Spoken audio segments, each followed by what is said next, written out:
Hey guys, John here from Sonic Drive Studio. I hope you're all doing well.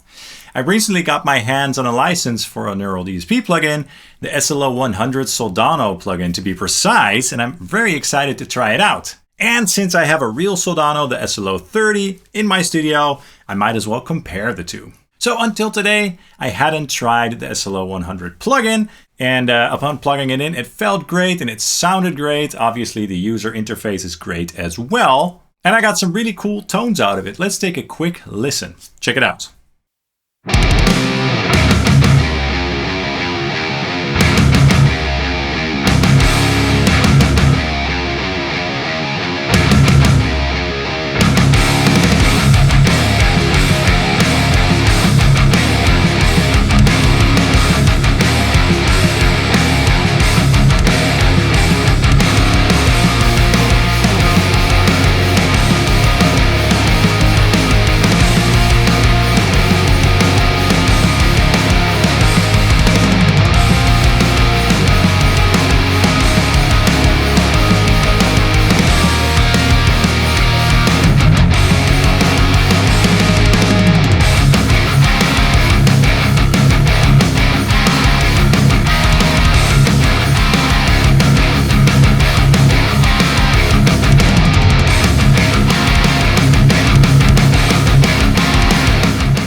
Very nice, that sounded great, very Soldano-y, so to speak. And remember that you can try the plugin for free with the 14-day free trial, so check it out via the link below. In the cabinet section, I used an IR, by the way, instead of the stock cabinets for reasons that I'll mention in a minute. I used the ML Mega Oversized Almighty IR, which as of right now is my favorite IR. And that's an IR by ML Sound Lab, of course. And yeah, it sounded great. It sounded kind of like an SLO-100 to me, so I loved that. So I'm glad to have this plugin in my tone arsenal now. And the guitar that I used was my Gibson Les Paul Custom on the bridge pickup, by the way. Anyway, so a couple months ago, I got the Soldano SLO-30 amplifier for my birthday. It's one of my favorite amplifiers by far. It sounds so good. It has so much mojo.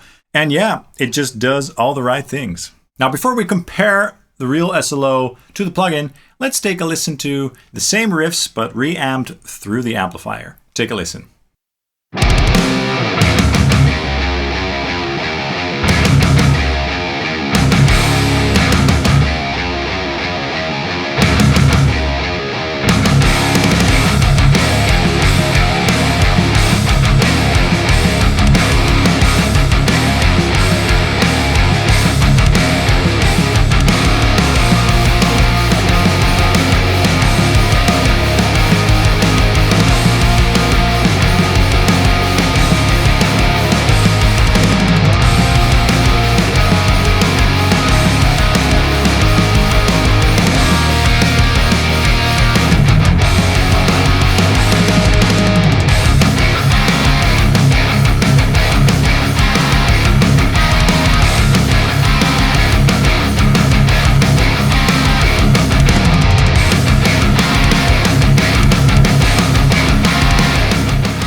Nice, that sounded wonderful, of course, because this amplifier sounds amazing. Now I reamped the tracks, so the DI tracks went into the Soldano and then back into my DAW, so back into my interface, which is the quad cortex, by the way, for this video, and then into an IR loader, the same IR loader as I used for the plugin, and then I loaded up that same ML Sound Lab IR. And I want to use the same IR for both the real amplifier and the plugin, so that that is taken out of the equation. But yeah, it sounded really nice. Now, before we compare the two, there are a couple of things that we have to talk about, okay? First of all, this is the SLO-30, and the plugin models the SLO-100. Now, they sound similar, of course, and they were made to sound similar. I think that the preamps are identical. However, the power amps are a little bit different, obviously, because this is a 30-watt amplifier with smaller transformers and only two 6L6 tubes. And the 100-watt version, on which the plugin is based, of course, has four 6L6 tubes, bigger power transformers and stuff. And in an interview with Mike Soldano, Mike also stated that the power section sounds a little bit more squishy on this amplifier when you crank it than the SLO-100. So the SLO-100 is going to stand a little bit more tall and forward in terms of the mid frequencies. It's going to sound a little bit more tight, okay? Those are the main differences that I'm aware of anyway. And Another big difference between my setup and the setup that Neural DSP used to model their SLO-100 is the impedance modeling, okay? Because I'm using the Fractal load, which has a V30 impedance curve on it.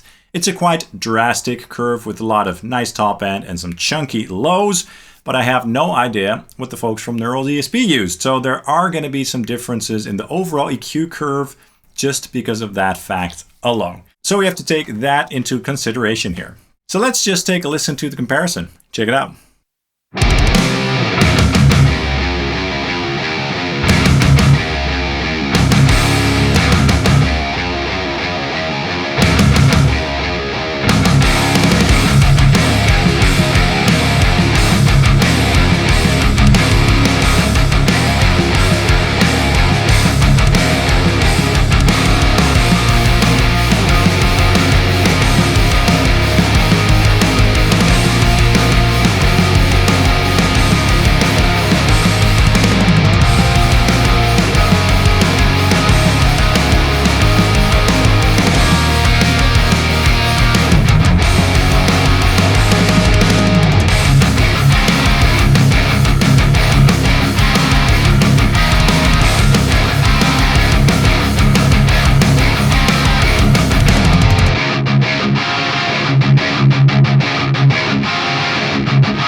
Cool, that sounded great. Both sounded wonderful. They don't sound identical, but they definitely both sound like a Soldano SLO. And the differences that I'm hearing are basically what I was talking about before. So I'm hearing some differences in the overall EQ curve, which could be because of the impedance curve differences, of course, as expected. And I'm also hearing that the SLO-100 sounds a bit more tight and less squishy, and the mids are just a bit more forward on the SLO-100. So I couldn't set the controls on the amplifier and the plugin exactly the same. For example, on the SLO-100 plugin, I had to scoop the mids quite a bit to get the same sort of sizzle and response out of it. And the presence and resonance settings are a little bit different as well. However, they sounded pretty close to me, even though this is not an SLO-100. But yeah, I love the sound of this amplifier. This is my baby. But I must say that I really enjoy the sound of the plugin as well. It's just kind of a different flavor. And I'm also stoked to try the plugin in my quad cortex soon. So I hope that gets implemented soon. It's going to be exciting to try that out. Anyway, that was this quick little video. Let me know your thoughts in the comments down below. What did you think of the differences? And have you tried the plugin? How did you like it? Have you tried the real amplifier? How did you like it? Etc. Please hit the like and subscribe buttons down below because that really helps the channel out. You can also follow me on Facebook and Instagram, and you can check out my Ko-Fi web store where I do sell quad cortex capture packs. All right, guys, I hope you enjoyed this video and I hope to see you soon. Cheers.